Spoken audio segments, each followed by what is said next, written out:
Bonjour à tous et merci pour cette invitation. Alors, on a échangé avec les organisateurs de ce séminaire sur la nécessité de faire une petite présentation rapide de ce que sont les CPC. Alors, je m'en excuse par avance, il y a un certain nombre de têtes que je reconnais et pour qui ça va vraiment être inutile. Mais néanmoins, bon, finalement, on se rend compte que les CPC sont une instance fort ancienne, mais assez mal connue à l'interne même de la maison éducation nationale, soit sur l'administration centrale ou sur le terrain. Ces commissions professionnelles consultatives sont une instance très ancienne, puisqu'au fond, on peut dire qu'il y a deux grandes périodes, post-secondaire mondiale, 48 si je ne me trompe, et puis les années 70. Les années 70, en fait, 3 ministères se sont emparés des textes qui impliquaient la création de commissions professionnelles consultatives, je reviendrai sur ce que c'est, le ministère de l'Éducation, le ministère chargé du Travail et le ministère de l'Agriculture. Et puis, une dernière période plus récente, qui est 2002, la loi de modernisation, qui a créé la VAE, le répertoire national des certifications professionnelles, la Commission nationale des certifications professionnelles. C'est un sujet sur lequel on reviendra sur ce moment, notamment sur les problématiques de la dissociation formation-certification. Alors les CPC, qu'est-ce que c'est? Ce sont des instances organisées par grands secteurs professionnels, quadripartites, donc 4 collèges, un collège représentant des employeurs du secteur, un collège représentant des organisations syndicales de salariés du secteur, un collège de personnalités qualifiées qui sont, dans le cas des CPC placés auprès du ministère de l'Éducation nationale, c'est pas tout à fait toujours la même chose dans d'autres ministères, en fait des organisations syndicales d'enseignants et de représentants de parents d'élèves, et un 4e collège dit des pouvoirs publics, qui regroupe l'inspection générale, les autres ministères intéressés au sujet selon la thématique. Par exemple, dans la CPC médico-sociale, disons, on a le ministère de la Santé, le ministère chargé des Affaires sociales, le ministère du Travail siège dans de très nombreux CPC, on peut avoir le ministère des PME et de l'artisanat, etc., le ministère de l'Industrie dans un certain nombre de CPC. Le ministère chargé de l'environnement siège désormais dans nos commissions professionnelles consultatives. Alors, ces collèges n'ont pas...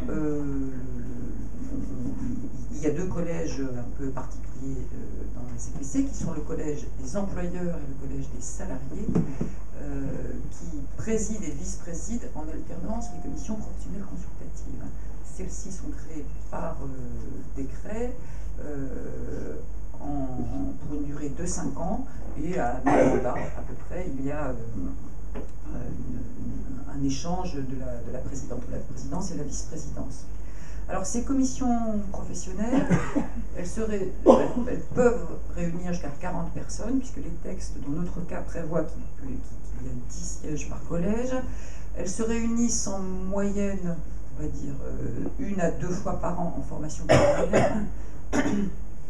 Mais au fond, la CPC plénière est un moment très important, mais c'est aussi la partie émergée de l'iceberg, du travail du bureau et du travail des professionnels et des enseignants qui sont associés aux travaux d'élaboration des diplômes professionnels. La CPC plénière, qu'est-ce qu'elle fait? Elle examine toutes les demandes de création, rénovation ou abrogation de diplômes professionnels, et elle examine les travaux qui lui sont soumis. Parce que, par exemple, dans le cas d'une rénovation, la CPC va examiner la demande de rénovation, l'opportunité de la rénovation, et va, au fond, d'une certaine manière, donner mandat, même si on ne formalise pas sous forme écrite dans notre cas, elle va donner mandat à un groupe de travail de mener à bien l'écriture du diplôme, des référentiels. Ce groupe de travail, il est co-dirigé, disent les textes, non pas officiels, mais qui sont le guide méthodologique d'élaboration des diplômes. Ce groupe de travail est co-animé par la direction générale de l'enseignement scolaire je perds les moyens, il m'arrivait, co-dirigé par la DGESCO et l'inspection générale. Il doit être, sinon paritaire, du moins associé évidemment des représentants du monde du travail et du monde de la formation. J'emploie un terme assez large à dessein parce que ça peut avoir des configurations différentes. Et il va construire les différents éléments du diplôme professionnel. Alors, je vous précise que le bureau, qui est donc a un nom moins long qu'avant, Dieu merci, qui s'appelle désormais Bureau des diplômes professionnels, à cette occasion-là, il a pris une compétence réglementaire. C'est-à-dire que le bureau que j'anime a aussi la charge de publier les textes réglementaires et de faire évoluer la réglementation générale des diplômes de niveau 5 et 4. CAP, mention complémentaire, bac pro évidemment, brevet des métiers d'art. Pour les BTS, la compétence, elle est côté Direction générale de l'enseignement supérieur. Alors, suivant les époques, on est un ou deux ministères. Enfin, la compétence du texte réglementaire est toujours là. Mais même quand nous avons été deux ministères séparés, le choix a été de laisser au CPC, pour des questions de cohérence notamment, de laisser au CPC le soin d'écrire les référentiels. La compétence réglementaire restant côté enseignement supérieur. Donc ça ne va pas sans sujet à certaines époques.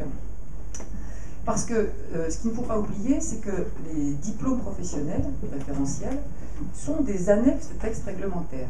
Ce qui explique un certain nombre de choses sur la manière dont ils sont écrits, sur leur composition, puisque au fond, chaque fois qu'on rénove, qu'on crée un diplôme professionnel, on prend un arrêté et qui dit que en annexe 1, on va trouver le référentiel des activités professionnelles. Ça n'a pas toujours été le cas, on y reviendra.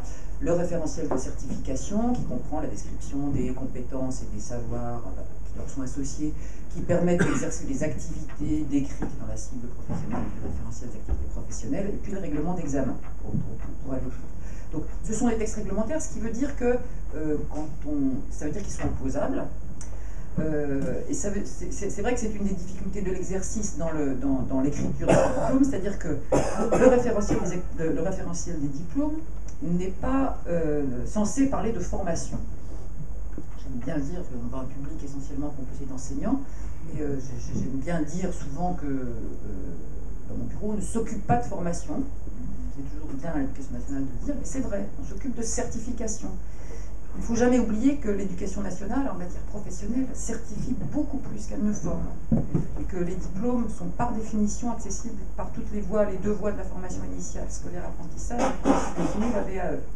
Alors, je dois dire que bon, c'est un peu le modèle théorique. On sait bien qu'on ne peut pas tout à fait faire comme s'il n'y avait pas de formation, mais néanmoins, la question de la mise en œuvre des référentiels, normalement, en formation, la question de l'ingénierie pédagogique doit se poser dans un autre type de document qui, lui, n'a aucune raison d'être de nature réglementaire. On est vraiment sur les natures de documents. On y reviendra et je répondrai volontiers aux questions. Que dire? Je ne sais pas si j'en ai dit assez sur ce que sont les CPC, les groupes de travail. Beaucoup d'entre vous connaissent ça. Je suis tout à fait prête à apporter des précisions complémentaires. Je voulais ajouter quand même, s'agissant du bac pro, mais je pense que Fabienne reviendra peut-être plus sur l'histoire un peu de la construction progressive de cette offre de diplôme professionnel, qui est quand même importante. Je rappelle que le ministère de l'Éducation nationale certifie beaucoup et qu'il a y compris le premier certificateur en formation continue, qu'il est celui qui a la plus grande diversité de publics certifiés en formation initiale, en formation continue, en VAE, qu'on a même quelque chose qu'on est les seuls à avoir, qui est la candidature qu'on appelle libre, qui est en fait individuelle, qui fait que c'est vrai qu'il y a une diversité des publics certifiés par l'Éducation nationale qui fait partie, avec d'autres caractéristiques, de la spécificité des diplômes de l'Éducation nationale au sein d'un univers des certifications professionnelles, comme on a coutume de dire, qui est extrêmement diversifié.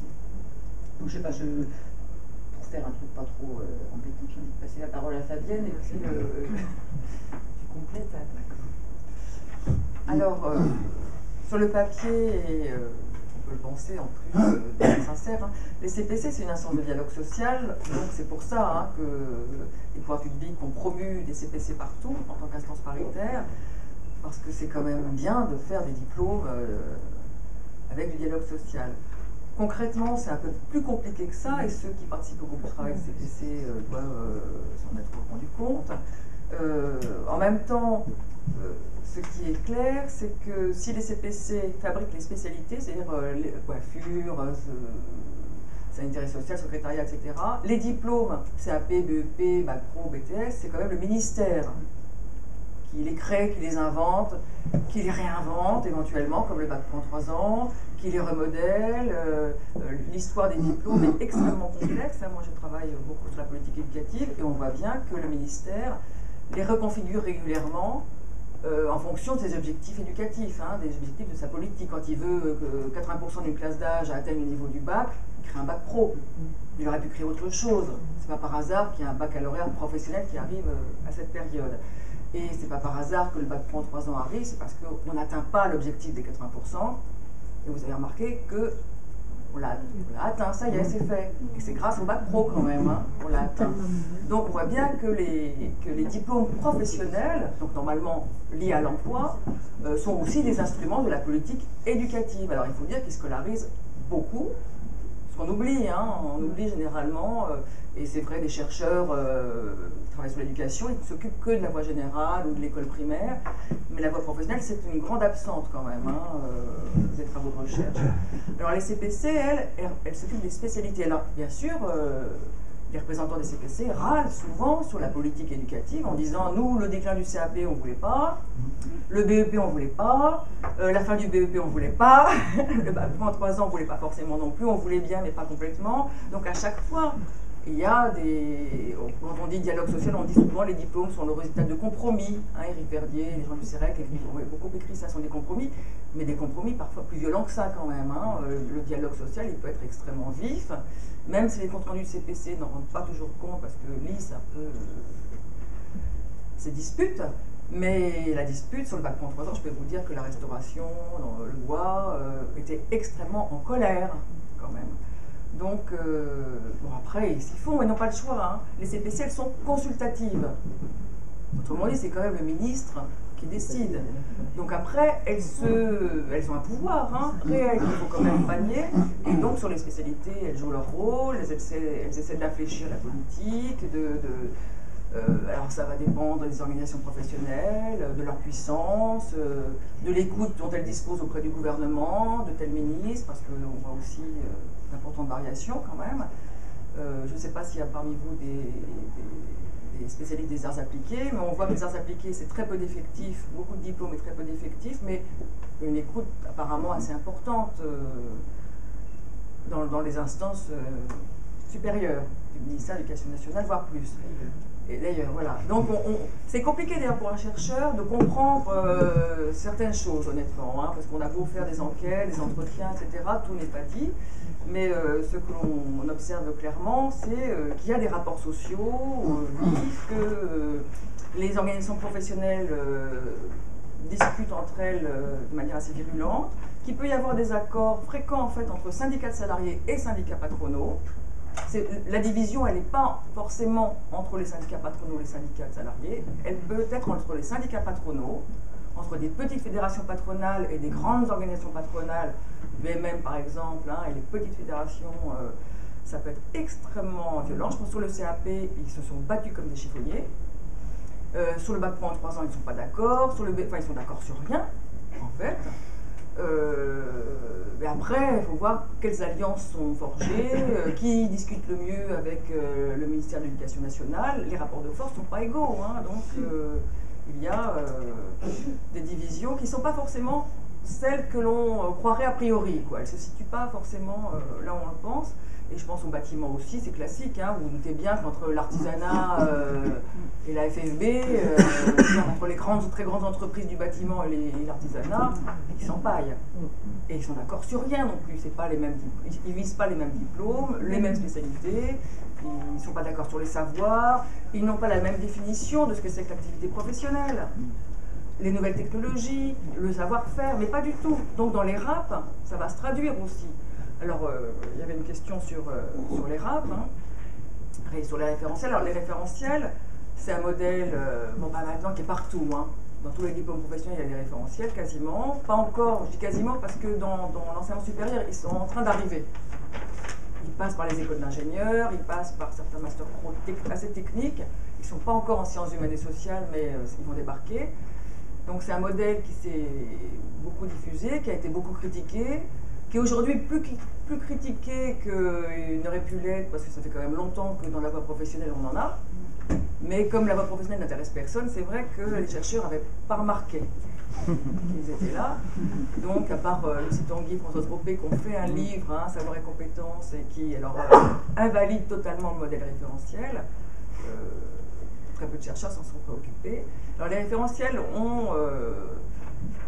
posent problème, hein, ce que Brigitte a évoqué, c'est la coupure entre formation et certification, qui est censée être présente dans les référentiels, et qu'on ne voit pas toujours à l'œuvre, pour des raisons objectives. C'est que dès lors que les diplômes s'adressent en majorité à des jeunes en formation initiale, parce que c'est quand même le cas, le principal public des diplômes professionnels, ce sont des jeunes, c'est des élèves et des apprentis.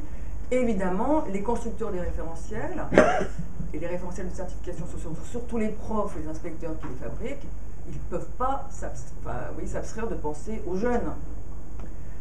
Et le problème des référentiels et des diplômes professionnels, c'est qu'ils ont un défi qui pour moi est impossible à tenir, hein, mais qui est leur défi et qui en même temps est, je vais être lyrique, un peu leur grandeur aussi, c'est qu'ils doivent s'adresser à des jeunes, des élèves, des apprentis, des candidats libres, des gens en formation continue, chômeurs, pas chômeurs, la VAE. Vous savez qu'on est obligé, enfin les constructeurs des diplômes sont obligés de penser à la validation des acquis d'expérience, donc la formation n'est pas présente dans les référentiels à cause de ça. On doit penser aux objectifs du diplôme, on ne doit pas penser au processus de formation. Ce sont les objectifs du diplôme qui priment dans les référentiels. Sauf que les diplômes, comme ils sont faits en pensant à des jeunes quand même, parce que c'est pas la même chose de passer un diplôme quand on est un élève de 18 ans et quelqu'un qui a 50 ans. Mais les référentiels sont censés être conçus de manière indifférenciée. On ne doit pas tenir compte du public, on doit, voilà, vous voyez, faire le même document pour tout le monde. Et le RAP, il doit permettre à tous ces gens de s'insérer dans divers secteurs, de pouvoir accomplir diverses activités professionnelles, et non pas une, parce que les référentiels sont pas, vous savez bien, ce n'est pas des référentiels de métier, c'est pas un métier, ce sont des activités professionnelles. Il y a un S, hein, c'est au pluriel, c'est pas par hasard. C'est que les diplômes ce ne sont pas des CQP, ce ne sont pas des petites spécialisations. Hein. Ce qui distingue le diplôme de l'éducation nationale, c'est qu'il est large, c'est qu'il est ambitieux, c'est qu'il vise l'avenir, c'est qu'il projette le candidat dans sa carrière. Bon, ça fait beaucoup, hein. Donc on doit le rendre opérationnel immédiatement, le projeter dans la carrière, lui permettre d'accomplir des activités là, éventuellement ailleurs qu'en France, le rendre mobile, je ne vais pas dire flexible parce que, mais transversal, polyvalent, autonome, et pour des jeunes et des vieux, je veux dire grossièrement. Donc forcément, c'est intenable. Enfin, vous imaginez le pari. On se dit, ça tombe. Et puis avec des savoirs généraux, mais qui ne sont pas dit comme ça. Enfin, il faut que, vous voyez, c'est quand même extrêmement sophistiqué quand même. Donc c'est difficile à fabriquer. Et évidemment, ceux qui les produisent, ces référentiels, ne sont pas d'accord. Ils ne peuvent pas être d'accord. Parce que chacun, souvent, alors Lucie Tanguy a beaucoup reproché au RAP, au référentiel d'activité professionnelle, d'être adéquationniste. C'est-à-dire d'être trop proche des métiers, trop proche d'une tâche, trop proche. Moi qui lis beaucoup de RAP, je peux vous dire que pas vraiment, non. Pas vraiment. Quant au lien entre RAP et référentiel de certification, là aussi, elle dit, mais il est anormal que le référentiel de certification soit décliné à partir du RAP parce que c'est adéquationniste, ça subordonne le diplôme à l'activité, enfin aux activités ou à l'activité professionnelle. Là non plus, là il n'y a pas péril dans la demeure quand même. Hein. Alors on peut se dire que peut-être il faudrait plus d'autonomie sur la certification, la formation, tels que les constructeurs des diplômes, qui sont de fait beaucoup d'enseignants, interviennent. On ne voit pas pour l'instant, moi j'ai pas vu de réelle adéquation. Ce qu'on voit surtout au contraire, alors j'ai fait récemment une intervention à l'ESN de Poitiers et visiblement ça n'a pas toujours plu Ce que j'ai dit, c'est que c'est vrai que les référentiels des fois sont pas lisibles, que des fois, même quand on est aguerri, on ne peut pas tout comprendre, que des fois il y a des petites tâches, et pas des activités, des fois on ne sait pas ce qu'elles viennent faire là, et que la qualification de l'emploi, alors c'était parce que moi j'avais beaucoup travaillé sur les CAP récemment, sur des référentiels de CAP, j'ai trouvé que l'emploi qualifié était perdu de vue, quoi. Et ça, c'est un problème. C'est que le diplôme, sa valeur, sa grandeur, c'est justement de conduire à l'emploi qualifié. C'est pas pour faire des non qualifiés.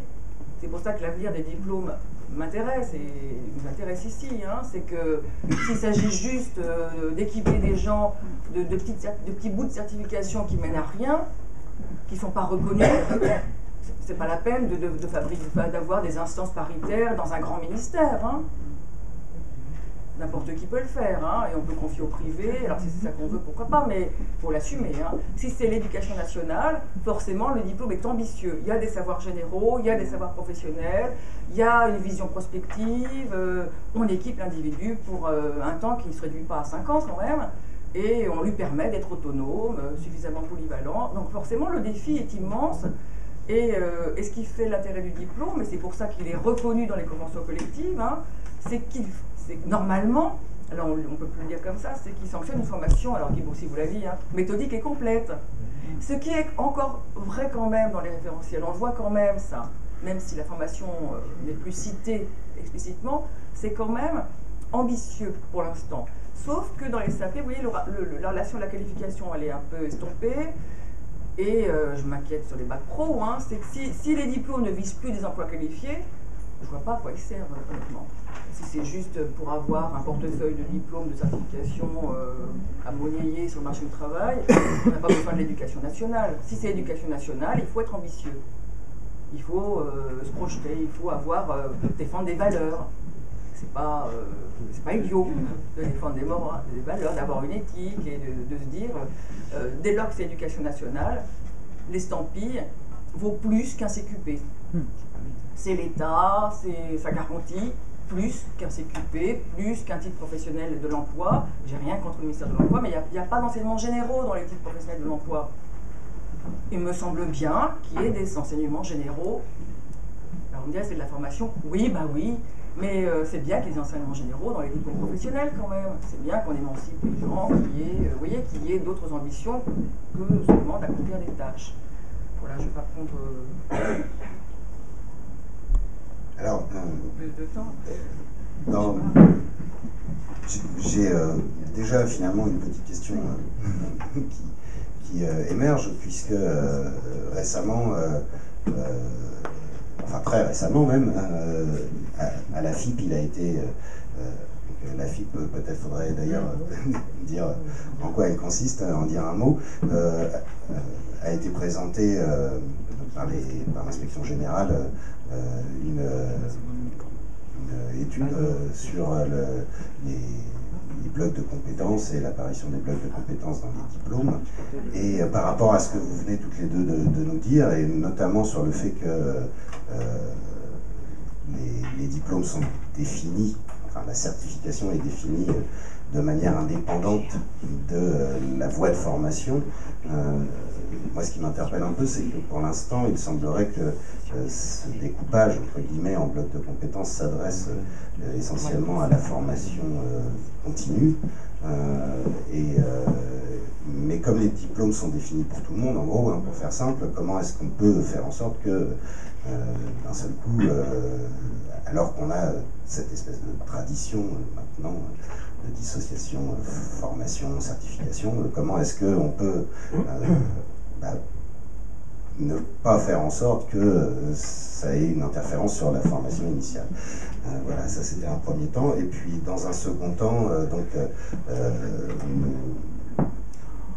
nous devions évoquer un peu aussi les conséquences justement du passage en bac pro 3 ans pour le coup sur est-ce qu'il y a eu des conséquences notables, comment les choses se sont-elles passées en CPC, etc.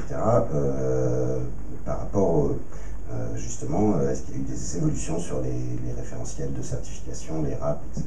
Ou comment tout cela s'est-il organisé un petit peu au moment du passage du format 4 ans au format 3 ans. Ça, en 20 minutes, bloc de compétences. Non, parce que je voulais dire que, je crois que l'exposé de Fabienne le montre bien, le travail en CPC est un groupe de travail et qui est chargé d'élaboration des référentiels. On est dans un jeu de contraintes qui est très particulier, qui sont des contraintes qui sont parfois contradictoires, hein, ou des injonctions contradictoires dans l'élaboration de ces diplômes, qu'il faut d'ailleurs mettre au regard de l'ambivalence entretenue par nombre d'acteurs sociaux, côté patronal, mais pas seulement, vis-à-vis des diplômes professionnels, hein, qui est c'est peut-être la marque du diplôme professionnel, c'est l'extrême ambivalence avec des discours qui peuvent combiner le discours habituel sur il y en a trop, ils sont inadaptés, etc. Et puis, par ailleurs, on vous en demande, hein, parce que c'est le quotidien au CPC, avec j'ajouterais, Fabienne disait, évoquait le fait qu'il y a parfois des débats entre organisations patronales ou entre organisations de salariés sur ce qu'on fait des diplômes. Je pense qu'il faut y ajouter la question du rapport, parce que c'est tout à fait vrai, du rapport parfois différent au diplôme professionnel de l'éducation nationale, au niveau confédéral des organisations patronales, MEDEF, CGT, MEUPA, et au niveau des branches. Hein. Les branches qui, elles, sont présentes en CPC, ont un rapport plus proche à l'attente des diplômes. Voilà, c'est un paysage compliqué. Alors, les blocs,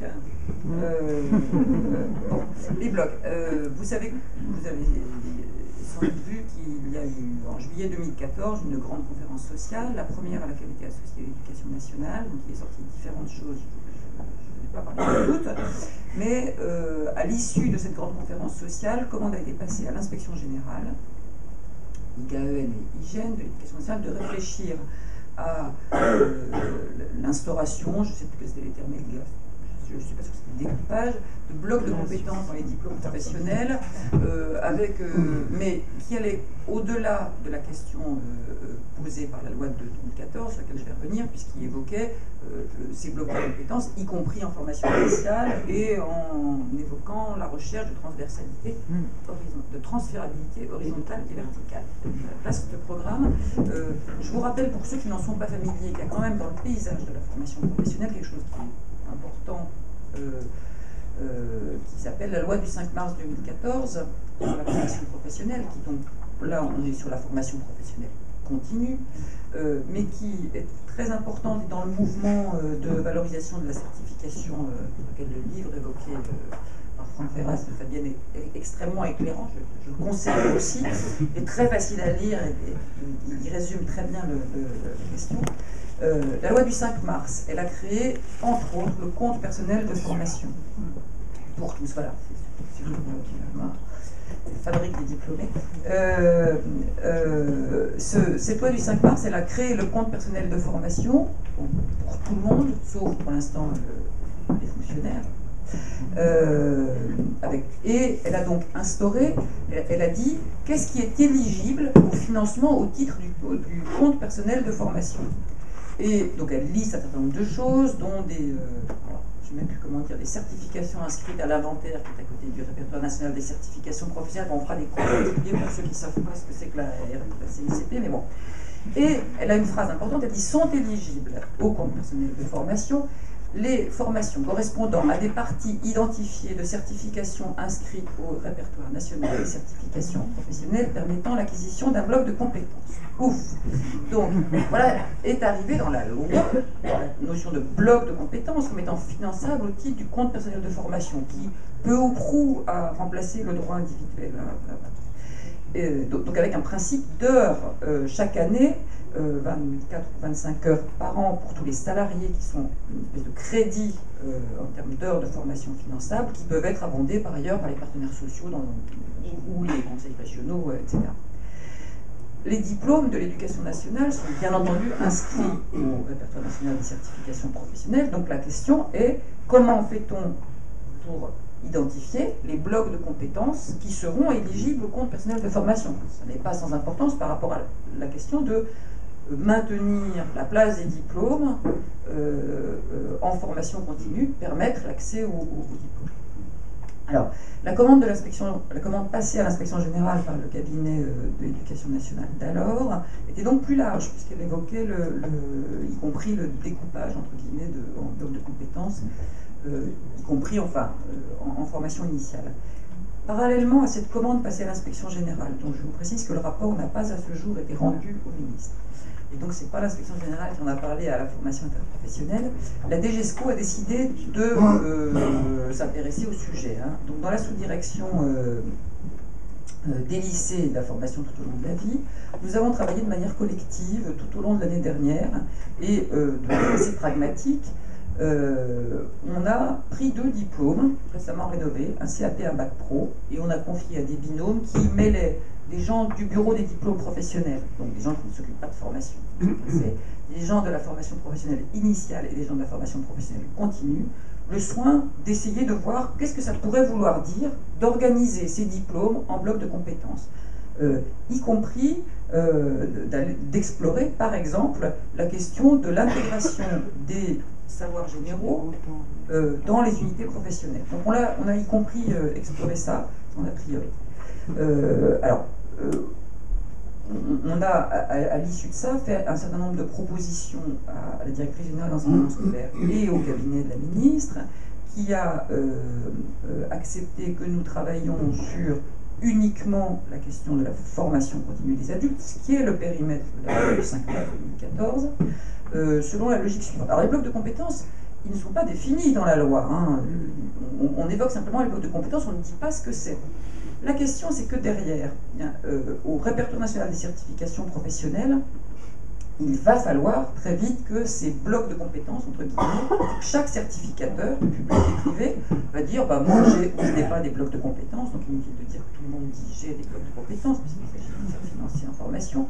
Et voilà ce qu'ils sont, parce que il va falloir qu'ils soient vraiment identifiés comme tel. Il y a y compris une machine en termes de système d'information monumentale derrière. Hein, tout ça passe par les systèmes d'information où on ouvre sur Internet son compte personnel de formation, et pour faire financer, il va bien falloir prouver que c'est bien un bloc de compétences au sens de la loi du 5 mars. Très franchement, on a déjà un certain nombre de diplômes dont on pourrait dire qu'ils sont écrits, que les unités de certification visent les compétences du référentiel de certification. Alors, le modèle est plus ou moins pur, puisque dans un certain nombre de cas, on a des blocs d'activités, enfin, dans la description des référentiels d'activité professionnelle, on a des regroupements d'activités qui parfois, on n'a pas de bijection directe entre un bloc d'activité cohérent du point de vue de l'activité, les compétences et leur évaluation. Hein. Quelquefois, on a un croisement. Exemple, on a dans beaucoup de bacs pro industriels des unités, disons, de technologie, dont les compétences sont absolument nécessaires à l'exercice professionnel, mais en même temps organisées en tant que telles, ça ne correspond pas à un pan de l'exercice professionnel en termes d'activité. On n'identifie pas. De même, dans beaucoup de CAP, il y a souvent 2 unités professionnelles en CAP, parfois 3. Il y a quand même un modèle assez prégnant où on a 2 grosses unités professionnelles, une grosse et une petite. Une petite qui s'appelle préparation du poste de travail ou préparation de l'intervention, et puis une très grosse qui est la grosse épreuve professionnelle, quand je dis très grosse, en termes de coefficient. Et donc, en termes de professionnel, l'unité dite de préparation, qui a tout son sens en termes pédagogiques, parce qu'au fond, c'est ce qui détermine la manière dont on prend en compte la consigne, son poste de travail, n'a guère de sens. Il y a rarement quelqu'un qui prépare son poste de travail et qui ne fait rien derrière. Quelqu'un qui arrive faire sur un poste de travail préparé par quelqu'un d'autre. Voilà. Donc c'est vrai que ça veut dire que on sera probablement amené, et l'idée est qu'à partir des diplômes les plus réclamés en formation continue, entre guillemets, à partir de là, on va progressivement réorganiser le lien entre référentiel des activités professionnelles, référentiel de compétences et partie certificative. Alors, réglementairement, alors c'est vrai que ça aura un effet sur l'ensemble des référentiels en termes d'écriture, mais pour autant, c'est-à-dire qu'on serait sur des unités qui seront plus liées à des blocs d'activité, mais pour autant, nous, le choix que nous faisons, c'est de dire il reste des blocs de compétences, entre guillemets, bon, on va l'appeler comme ça, généraux. Nous avons fait l'exercice de l'intégration l'unité d'enseignement général dans les unités professionnelles, évidemment, ça trouve très vite ses limites. On peut mobiliser une partie de savoir, de maths, de sciences, d'expression écrite, de langue, en le liant à des activités professionnelles. Bon, on pourrait dire que ça pose un certain nombre de sujets en termes d'évaluation, d'organisation d'évaluation, ça n'est pas forcément ça. Mais il y a toujours des choses qui ne vont pas rentrer, évidemment, et pour cause. Et il ne s'agit pas d'asservir les savoirs généraux à la seule pratique professionnelle. Donc, nous, on en a conclu que c'était impossible à mettre en œuvre, qu'il y aurait toujours un reliquat, que ce reliquat, on ne sait pas très bien ce qu'il deviendrait, il n'aurait guère de sens, et il disparaîtrait assez rapidement. Et d'autre part, ça ferait perdre tout l'intérêt de la transversalité, puisque aujourd'hui, vous êtes titulaire d'un CAP, vous voulez en passer un autre, vous pouvez dispenser des enseignements généraux. Vous êtes titulaire d'un bac pro général ou technologique et vous voulez passer un autre spécialité de bac pro, vous pouvez dispenser des enseignements généraux puisqu'ils sont transversaux. Donc la transversalité, pour nous, elle est là, et c'est aussi la marque de fabrique, comme le disait Fabienne, des diplômes de l'éducation nationale. Donc en résumé, nous travaillons aujourd'hui, on est dans une phase on a fait toute une série de bilatérales avec les organisations syndicales d'enseignants, d'inspecteurs et de chefs d'établissement depuis le début du mois de novembre. Nous sommes en phase de préparation de textes réglementaires donc, qui ne portent que sur le CAP et sur le bac pro, sur les articles relatifs au mode d'accès en formation continue. Concrètement, l'hypothèse sur laquelle nous sommes, c'est que on peut penser que cette logique de bloc de compétences finançable par le compte personnel de formation va faire vivre quelque chose qui existe déjà toujours réglementairement, qui est au fond assez peu utilisé, qui est l'accès par forme progressive au diplôme pour les adultes. La forme progressive, elle est ouverte aux adultes et aux handicapés, en fait assez peu utilisée, avec du coup une espèce de cette énorme masse, entre guillemets, qui apparaît comme trop gros. Les diplômes sont trop gros, trop longs, trop chers à préparer aux formations. On peut penser que la forme progressive, ou la combinaison de formes progressives de VAE permettra l'accès au diplôme, puisque pour nous, c'est l'objectif premier de la logique de bloc de compétences. C'est les blocs de compétences, certes, ils peuvent aider à l'insertion de la progression professionnelle, mais l'objectif est bien l'atteinte du diplôme dans son entier. C'est d'ailleurs le discours des partenaires sociaux, au COPANEF et à la CNCP. La logique de bloc de compétences ne doit pas amener à ce qu'au sein du répertoire national des certifications professionnelles existent des blocs de compétences isolés. Il n'y aura pas de bloc de compétences figurant en tant que tel au répertoire national des certifications professionnelles. C'est à l'intérieur des certifications, qui donc visent assez largement des exercices professionnels, il y aura l'identification de ces parties.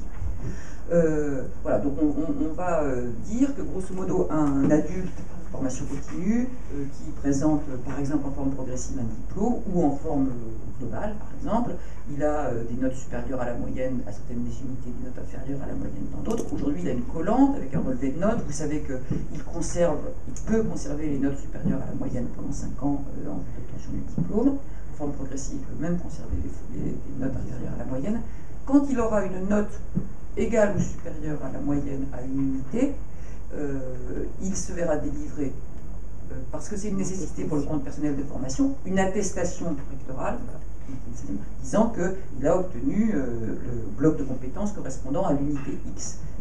Donc c'est bien lié à l'unité, donc à la certification, parce que pour nous c'était absolument essentiel de ne pas faire un système parallèle qui, on sait très bien faire les usines à gaz à la maison, mais ne pas faire un système parallèle, puisque l'objectif, il faut que le système de certification tel qu'il existe, le système de diplomation, on va dire tel qu'il existe, soit articulé à ce système de bloc de compétences. Nous sommes donc en phase encore de texte réglementaire, et donc très clairement, réglementairement, la délivrance d'attestations liées à des blocs de compétences, tels que nous y travaillons aujourd'hui, ne concerne que le public de la formation. Je prends les D'accord. Donc peut-être juste en termes de calendrier, parce que nous avons 5 instances. Voilà, donc nous travaillons sur ces textes. Nous visons le CSE janvier et mars. Franchement, janvier, ça va être, à mon avis, un peu compliqué.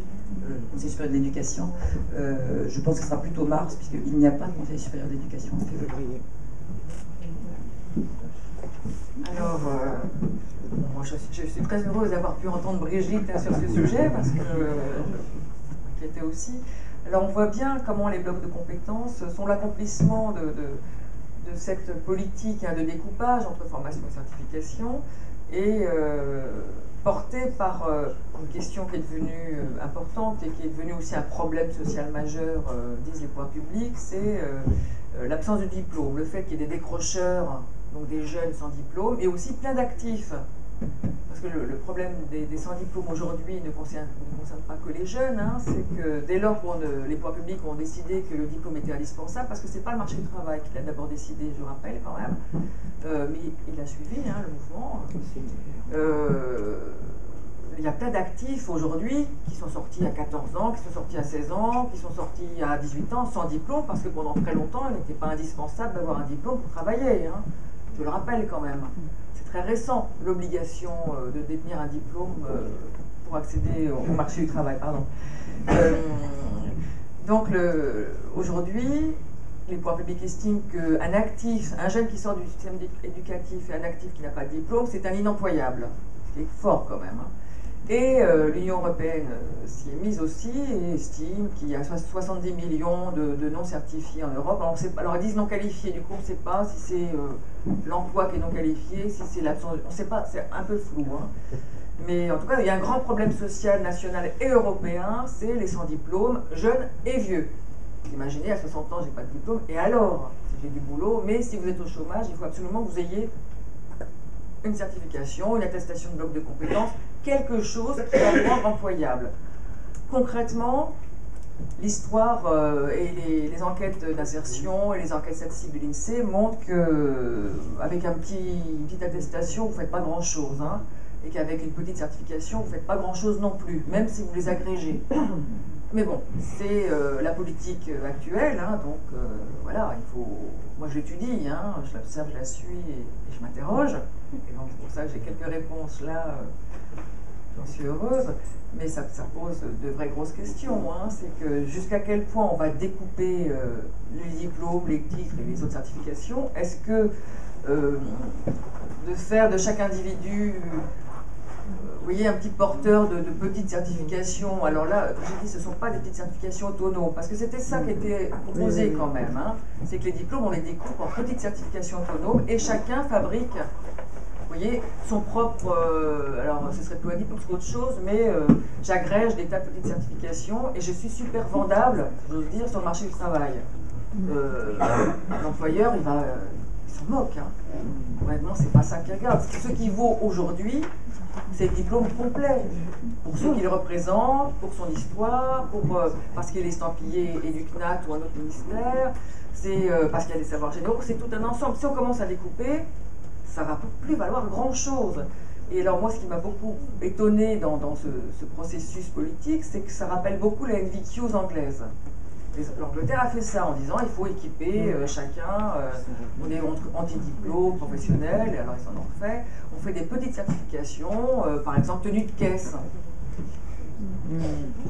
On fait quoi avec une certification tenue de caisse? Alors ils en sont revenus, parce qu'évidemment ça ne servait à rien, c'était indigent, et nous on met en place un modèle, alors qui ne s'y réfère pas explicitement mais implicitement, au moment où les autres l'ont abandonné et font des diplômes qui s'inspirent de nos diplômes professionnels. Oui. Honnêtement, des fois on se dit, on marche sur la tête, mais bon, en France on peut faire ça assez facilement. Hein. Les autres abandonnent un modèle, donc hop, nous dans l'enseignement supérieur c'est ce qu'on fait aussi. Hein. Hop, ça marche pas, les compétences ça marche pas, la référence expérience ça marche pas très bien. On le fait. On le fait. Allez hop. Donc on voit bien hein, que la raison n'est pas toujours à l'origine de certaines décisions politiques. Ni le dialogue social d'ailleurs. Mais voilà, donc ces blocs de compétences me posaient question. Moi j'étais interrogée aussi hein, par l'inspection générale et j'en ai dit tout le mal hein, que je pensais, parce que pour moi ça déstructure les diplômes. Donc dire il faut absolument un diplôme pour travailler, mais on va déstructurer le diplôme, ça me paraît totalement antinomique. Et c'est non seulement une destruction du diplôme, mais c'est aussi une destruction du salariat aussi quand même.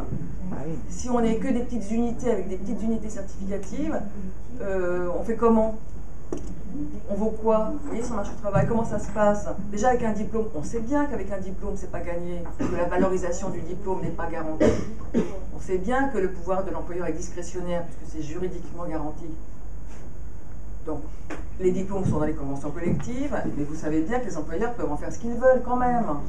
Dans un cadre, heureusement il y a un cadre, mais quand même, ils ont beaucoup de droits. Hein. Le salarié en a moins. Enfin, officiellement, il en a plein, des droits individuels qu'il ne peut pas mobiliser. C'est comme ça que le DIF s'est cassé la figure. Hein. C'est que le droit individuel à la formation, il était tellement pas mobilisable qu'on l'a supprimé. Et vous avez vu que les résultats du compte national de formation sont minables. Oui, oui, oui. Donc faire des blocs, enfin, détruire les diplômes, faire des blocs de compétences, des petites certifications avec des tas de machines qui ne fonctionnent pas, qui ne sont pas mobilisables, ça me paraît quand même, bon, pas défendable. Bon là je parle plus en tant que chercheur, mais en tant que chercheur qui travaille là-dessus, j'ai vu l'échec, vous voyez, les problèmes que ça pose, donc à un moment je me dis en tant que citoyenne, tu peux te dire que ça ne marche pas quand même, et qu'il faudrait peut-être qu'on s'interroge sur cette politique. Hein. Et en tout cas, en tant que chercheur, les résultats que je vois quand j'analyse les enquêtes sur le marché du travail, je vois que ça ne marche pas. Hein. Que ce qui vaut sur le marché du travail, c'est le diplôme. Et qui a du mal à se faire valoir. Donc les petits machins, les petites certifications, les petites attestations de conformité, de docilité, de quoi? De quoi? Honnêtement, de quoi? Moi, ça m'interroge vraiment beaucoup, et l'inspection générale a certainement fait un rapport qui n'est pas conforme justement à ce qui était attendu, puisqu'apparemment il est à bout. Donc, mais, et ce qui est aussi qui me laisse perplexe, c'est que c'est beaucoup la formation continue, la question des adultes, des chômeurs, hein, qui est à l'origine de cette prise en compte, enfin, de cette volonté de découper les diplômes et de certifier. De les rendre plus employables, parce que la certification rend plus employable, puisque effectivement, quand on a un diplôme, on trouve plus facilement un emploi que si on n'en a pas. Donc ça c'est vrai, le constat il est récurrent, il est récent, mais il est récurrent, c'est vrai. En même temps, tout découper, menacer les diplômes, alors que ce sont quand même en majorité des jeunes qui les passent et qui les ont, et que quand même, le ministère de l'Éducation nationale, en l'occurrence, mais d'autres ministères, forment des jeunes. S'il s'agit de plus former et de juste certifier des petits bouts de compétences, qu'est-ce qu'on fabrique comme société? Qu'est-ce qu'on fabrique comme salariat? C'est une vraie question. Et là, ça me paraît vraiment extrêmement périlleux et contre-productif de passer par les adultes pour justifier une politique qui déstructure et les diplômes et la formation.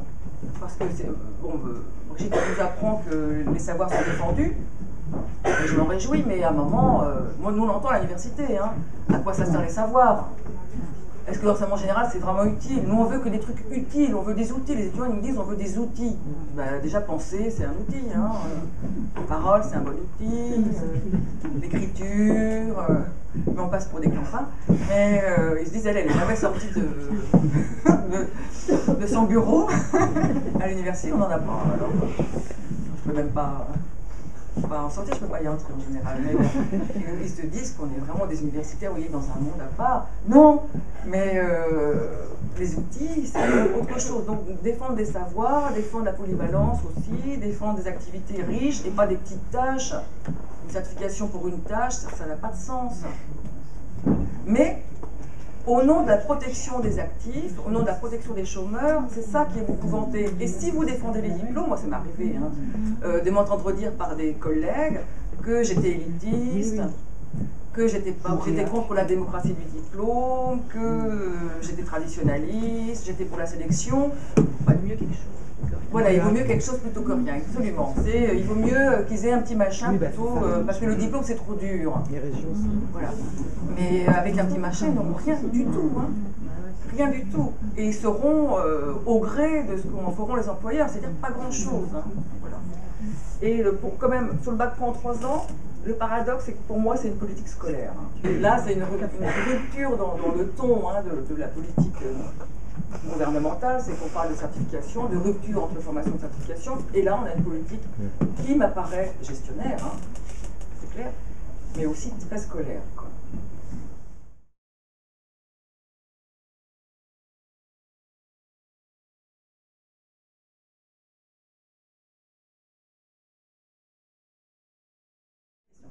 Pour ceux qui n'en sont pas familiers, vous savez qu'il y avait une nomenclature dite de 69 en 5 niveaux, hein, qui est la nomenclature des niveaux de formation, dit-on, voilà, de formation, hein, les niveaux 5 à 1, 5 CAP, etc. Qu'il y a par ailleurs un cadre européen des certifications en 8 niveaux qui est on va dire un traducteur, qui est censé être un traducteur entre les cadres nationaux, fort peu nombreux à exister au moment où le cadre européen des certifications a été lancé, et depuis il y en a beaucoup qui ont été créés, mais l'idée c'est de pouvoir, entre guillemets, établir des comparaisons de niveau entre les diplômes obtenus dans différents pays de l'Union. Par ailleurs, la CNCP, lors de sa création en 2002, a dans la liste de ses missions la rénovation de la nomenclature des niveaux de formation. Ce qu'elle n'a pas entrepris tout de suite, Daniel Blondet, qui est là pour en dire beaucoup plus, qui se souvient de quelques débats à la CNCP. Aujourd'hui, très franchement, les débats à la CNCP, c'est un peu compliqué, la manière dont a été mené le sujet peut laisser pensif parfois. La question majeure est effectivement celle de la création d'un infra 5. Les membres de la CNCP, dont les ministères, ont été interrogés, c'était l'été 2013, si mes souvenirs sont bons, sur une proposition de cadre qui effectivement crée une proposition de nomenclature, donc par le secrétariat de la CNCP, suite à un certain nombre d'auditions, sur la création d'un infra 5. Le ministère de l'Éducation n'est pas le seul, mais il a répondu, cette réponse est publique, que l'existence d'un niveau inférieur au niveau 5 du côté de l'emploi, puisque c'est de cela qu'on parle, c'était quand même quelque chose qui relevait avant tout l'analyse des partenaires sociaux, et que en tout état de cause, nous, ministère de l'Éducation nationale, nous ne créerions pas de diplôme sur l'infra 5, et qu'on suggérait que les travaux soient repris à la CNCP avec un soutien méthodologique qui nous paraissait nécessaire du côté de l'INSEE et du CEREC par exemple. Je ne sais pas tout à fait ce qui se passe. Alors, très franchement, je sais que ça a été compliqué pour les partenaires sociaux d'apporter les réponses un peu formelles au niveau de la CNCP. Ça reste un vrai sujet. Bien entendu, la CNCP souhaite aboutir à cette rénovation du niveau. C'est une vraie question. Enfin, on est pleinement dans la problématique de... il vaut quand même mieux avoir quelque chose que rien. Voilà. Bon.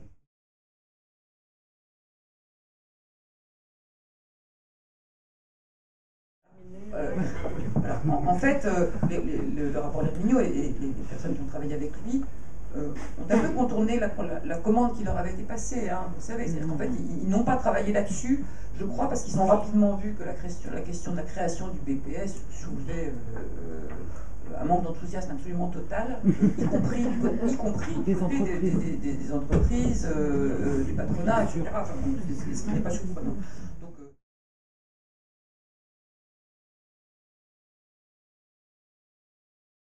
sur la question de la place des régions, bon, oui, les régions ont un pouvoir renforcé sur la question de la formation professionnelle, mais là on est bien sur la formation et pas sur la certification. La certification, il y a des certificateurs de tous ordres, hein, il suffit d'aller au RNCP, vous verrez. Après, le RNCP, c'est 15 000, je crois, certifications inscrites au RNCP, dont 600 diplômes professionnels de l'éducation nationale. Donc quand on me dit que j'en ai trop, je peux essayer. Il y a beaucoup de supérieurs. Non, la certification des diplômes nationaux, c'est une compétence régalienne.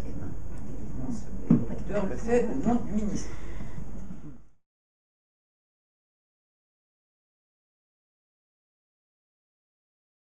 Effectivement, c'est une vraie question dont je pense qu'il y a quand même un certain nombre de gens qui sont conscients dans la maison, du gap entre l'objet référentiel et ce qu'on en fait en termes de mise en œuvre.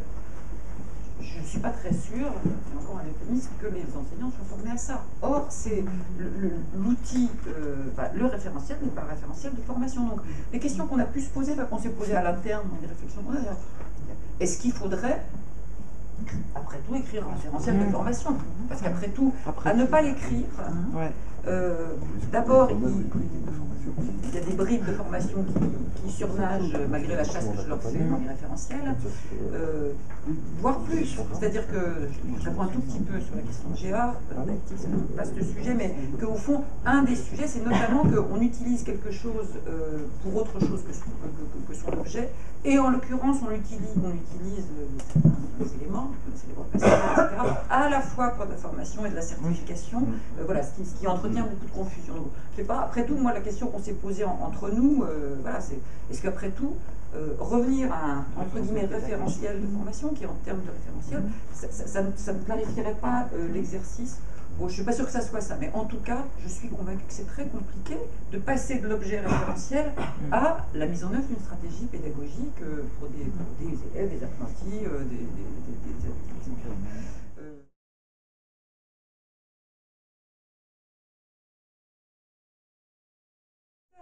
pour le système éducatif, la vraie question de la poursuite d'études, enfin il y en a deux, c'est d'abord la réussite en termes de poursuite d'études, qui est un premier sujet sur lequel à mon sens on doit travailler.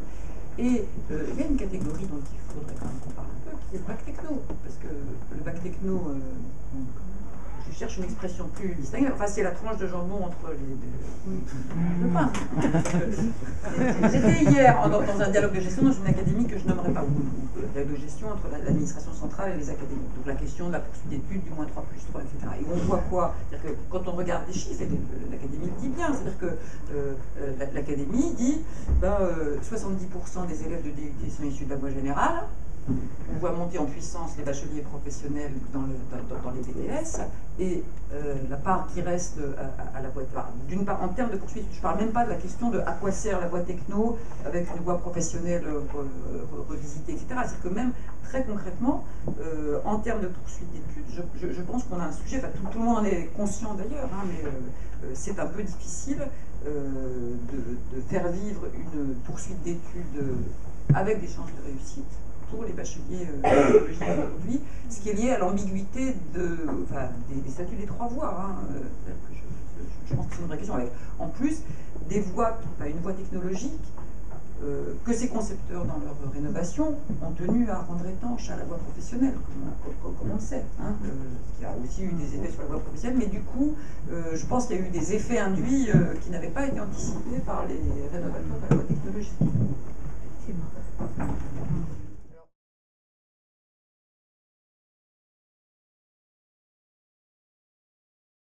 Je voudrais juste dire, parce que ça a été bien évoqué hein, par vos remarques, qui sont pas seulement des questions, je pense, qui sont plutôt des approches complémentaires, c'est que les questions dont on débat aujourd'hui sont des questions politiques et certainement pas techniques. Donc on peut toujours focaliser l'attention sur le rap, sur machin, mais on voit bien que l'enjeu, il n'est pas seulement de l'écriture, du style, c'est bien au-delà.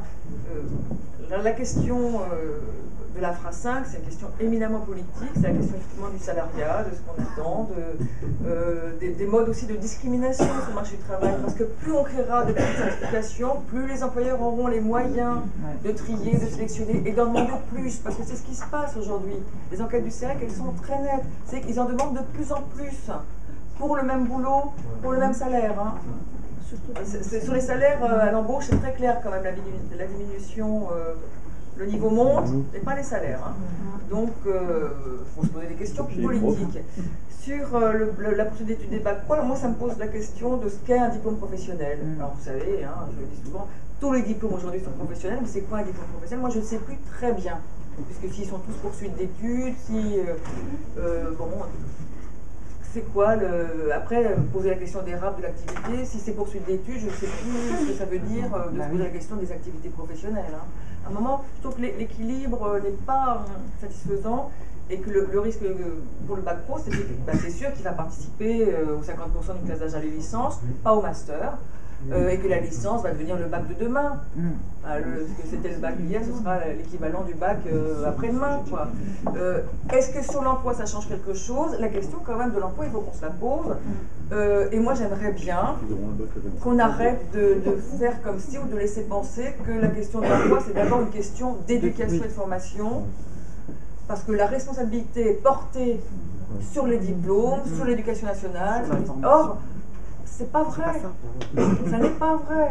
Le chômage n'est pas dû au ministère de l'Éducation nationale à l'absence de diplôme. Ça n'est pas vrai. Il faut arrêter de laisser, et nous aussi en tant que chercheurs, hein, de laisser penser que, de laisser rationaliser, vous voyez, ce pseudo-processus intellectuel qui cautionne, hein, qui déresponsabilise les entreprises complètement, qui cautionne l'idée que la faute vient de l'école. L'école a une part de responsabilité dans l'échec scolaire, dans la discrimination, dans les inégalités sociales, c'est clair. Et il faudrait, vous avez raison, hein, il faudrait qu'on se pose les bonnes questions. Au lieu de raisonner en taux, en objectifs quantitatifs, etc., ce serait bien de ne pas faire une politique de surface et de se dire pourquoi la France a creusé ces dernières années les inégalités scolaires d'origine sociale. Donc on a un objectif 60% d'une classe d'âge diplômée supérieure et en même temps on voit qu'il y a de plus en plus d'inégalités scolaires d'origine sociale, de plus en plus de jeunes dont le niveau est mauvais, que dans les enquêtes PISA on s'écroule. Enfin, donc à un moment, il y a des problèmes qu'il faudra affronter au lieu de répondre par tant de pourcents à un niveau de plus en plus élevé, sachant que sur l'emploi, la question n'est pas là. Et donc on raisonne de manière totalement inversée. Et là, il faudrait qu'effectivement, c'est le rôle aussi des syndicats, d'essayer de faire entrer plus de politique et d'être présent dans les instances où ça débat, pour être peut-être plus actif. Ça ne veut pas dire que c'est pas actif, hein, mais pour être plus mobilisé, peut-être plus efficace, je ne sais pas. Hein. Je vous laisse. Bien, en tout cas, on vous remercie chaleureusement tous les deux.